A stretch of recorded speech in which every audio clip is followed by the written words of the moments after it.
السلام عليكم متابعي قناة عالم الكرة الأوفياء. بدأت الأندية الأوروبية التسابق والصراع على جلب نجوم المونديال، منافسة شرسة يعرفها سوق الانتقالات الشتوية يناير 2023. نجوم عالمية وعربية خطفت الأضواء ووضعت نفسها في الصف الأول كنجوم لامعة تغري الأندية الكبرى من أجل ضمها. لذا قررت قناتكم قناة عالم الكرة عرض 10 انتقالات للنجوم قد تحدث في شتاء 2023، فإليكم هذه الانتقالات.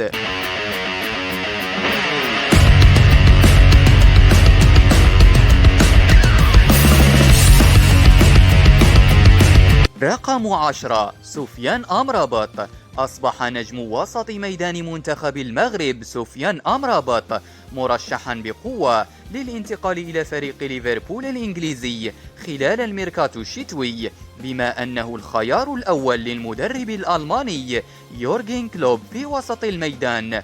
وأكدت صحيفة إكسبريس البريطانية أن أمرابط حصد إعجاب الإطار الفني لفريق الريدز، والنادي يدرس جديا خيار التعاقد معه، وخاصة أن فريقه فيورنتينا الإيطالي لن يرفض بيع عقده. وقد رجحت الصحيفة أن يدفع نادي ليفربول مبلغا يقارب 35 مليون جنيه استرليني من أجل الحصول على موافقة النادي الإيطالي الذي سيخسر لاعبا مؤثرا في وسط الميدان، ولن يكون من السهل تعويضه، خاصة بعد المستويات التي قدمها في نهائيات كأس العالم.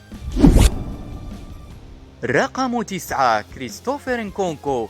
أكدت تقارير صحفية أوروبية أن نادي تشيلسي الإنجليزي أنهى إجراءات التعاقد مع المهاجم الدولي الفرنسي كريستوفر نكونكو قادما من لايبزيغ الألماني. وذكر الصحفي الإيطالي فابريزيو رومانو المختص في شؤون الانتقالات أن صفقة انتقال كريستوفر نكونكو إلى نادي تشيلسي قد تمت، وسيلتحق كريستوفر نكونكو بتدريبات فريق تشيلسي في شهر يوليو 2023، أي بعد نهاية الموسم الحالي. وسبق لوسائل الإعلام الألمانية أن تحدثت عن دفع نادي تشيلسي لقيمة الشرط الجزائي في عقد كريستوفر نكونكو مع ناديه لايبزيغ، ومقداره 60 مليون يورو. رقم 8 ياسين بونو. كشف تقرير صحفي عن اهتمام عدة أندية بالظفر بخدمات الحارس المغربي ياسين بونو بعد تألقه رفقة بلاده في نهائيات مونديال قطر 2022 واحتلال المركز الرابع. ووفقا لموقع فوتبول إسبانيا، فإن إشبيليا مستعد لبيع بونو صاحب 31 عاما بعد تألقه في المونديال في ظل المشاكل المالية للنادي الأندلسي، وتم ترتيب البدائل بالفعل لتعويضه وعلى رأسهم لويس ماكسيميانو. وأضاف التقرير: بالنسبة لبونو، ريال مدريد حريص على ضمه، لكن المرشح الأوفر حظا هو أستون فيلا الذي يقوده مدرب بونو السابق في إشبيليا أوناي إمري. وتابع: يراقب إنتر الوضع في حالة بيع حارسه أونانا. وأشار التقرير إلى أن إشبيليا مستعد للتخلي عن بونو مقابل 30 مليون يورو. رقم 7 نغولو كانتي. يخطط نادي برشلونة الإسباني للتعاقد مع الفرنسي نغولو كانتي لاعب وسط تشيلسي الإنجليزي خلال الفترة المقبلة، حسب ما أفادت تقارير صحفية فرنسية. ووفقا لراديو مونتي كارلو، يعد نغولو كانتي هو الهدف الأول لبرشلونة من أجل تعزيز خط وسط الفريق الكتالوني وتعويض رحيل سيرجيو بوسكيتس المحتمل الصيف المقبل. ووضع البلاوغرانا كانتي على رأس قائمة أولوياته في الفترة المقبلة. وأوضحت الإذاعة الفرنسية أن برشلونة يستهدف توقيع كانتي على عقد مبدئي في فترة الانتقالات الشتوية حتى يستطيع ضمه مجانا في الصيف المقبل، حيث ينتهي تعاقده مع البلوز بحلول يونيو 2023. رقم 6. عز الدين أناحي. كشفت تقارير صحفية إسبانية عن إعجاب إدارة برشلونة بالنجم المغربي عز الدين أناحي بعد تألقه رفقة أسود الأطلس في مونديال قطر.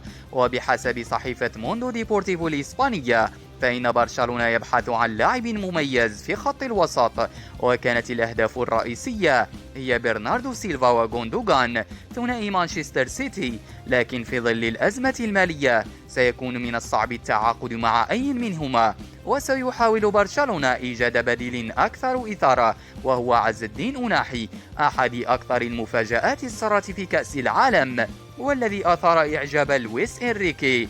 وأشارت موندو ديبورتيفو إلى أن صفقة عز الدين أناحي ستكون منخفضة. رقم 5. ماتيوس كونيا. أعلن خبير الانتقالات فابريزيو رومانو أن نادي وولفرهامبتون اتفق مع أتلتيكو مدريد على ضم اللاعب البرازيلي ماتيوس كونيا. وأوضح أن الوولفز اتفق مع أتلتيكو مدريد على انتقال اللاعب معارا مع إلزامية الشراء مقابل 40 إلى 50 مليون يورو. وانتقل ابن 23 عاما إلى أتلتيكو مدريد قادما من هيرتا برلين بعد تألقه في الأولمبياد صيف 2021. وسجل كونيا 7 أهداف وصنع 8 آخرين في 54 مباراة مع الفريق الإسباني. رقم 4. جيارمو أوتشوا. أشار الصحفي الإيطالي فابريزيو رومانو إلى أن الحارس المكسيكي أوتشوا سيصل إلى إيطاليا خلال الساعة القادمة على أن يخضع الحارس للاختبار الطبي، حيث من المقرر أن ينتقل إلى نادي ساليرنيتانا خلال ما تبقى من مباريات الموسم الحالي، ومع انطلاقة فترة الانتقالات الشتوية من العام 2023. وكان أوتشوا قد لعب بقميص نادي أمريكا المكسيكي منذ عام 2014، حيث شارك في 118 مباراة، كما كان قد مثل منتخب بلاده المكسيك منذ العام 2005، حيث شارك في 134 مباراة دولية. رقم 3. كريستيانو رونالدو. أكدت تقارير صحفية أن نادي النصر السعودي حسم بالفعل تفاصيل صفقة التعاقد مع النجم البرتغالي كريستيانو رونالدو، ويتبقى التوقيع الرسمي. وقالت صحيفة ماركا الإسبانية أن العقد سيكون لمدة 2.5 كلاعب، والباقي سيكون سفيرا للملف المشترك بين السعودية ومصر واليونان من أجل استضافة مونديال 2030.